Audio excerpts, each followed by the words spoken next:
What should Britain apologise for? What are the morally indefensible actions that have scarred our past? And what issues will the next generation look back upon with shame? On day 5 of the I Write Book Festival here in Glasgow, 5 panellists highlight examples and ask whether it can ever be enough to apologise. The Herald's Anne Johnston chaired the 90-minute discussion with historian John Gilmore, philosopher A.C. Grayling, author Melanie McGrath, writer Mike Phillips, and outspoken politician Claire Short. Short pointed the finger at today's celebrity culture and blamed Prime Minister Tony Blair for making hollow his efforts at contrition during his time in office. And I think, who do you think he is? Who is he representing when he does that? What does it mean?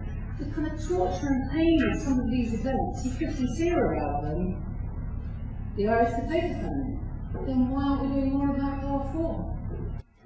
Writer Mike Phillips questioned the meaningfulness for Britain to apologise for its part in the slave trade, whilst John Gilmore introduced historical context to the argument. I think I believe in moral absolutes. In other words, if something is wrong now, then it was wrong 200 years ago, and if it's wrong now, it will still be wrong 200 years from now. Another issue is whether we can apologise for something for which we were not directly responsible. To what extent does the principle of the sins of the fathers being visited upon the children even unto the 3rd and 4th generation apply?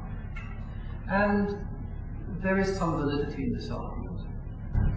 Meanwhile, Melanie McGrath spoke of her experiences in living in poverty-stricken Nicaragua and criticised the Canadian government's lack of respect at its poor treatment of the Inuit people during World War II.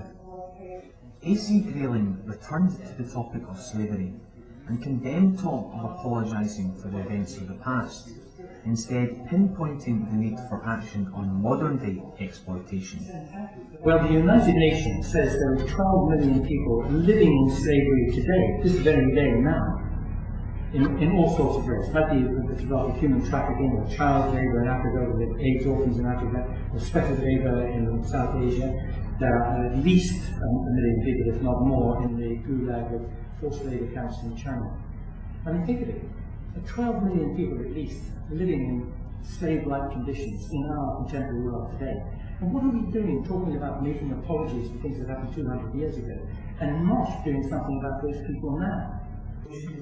The discussion was then opened up to the floor, with the war in Palestine and the situation at Dungavel among the issues identified that tomorrow's generation will morally wrestle with.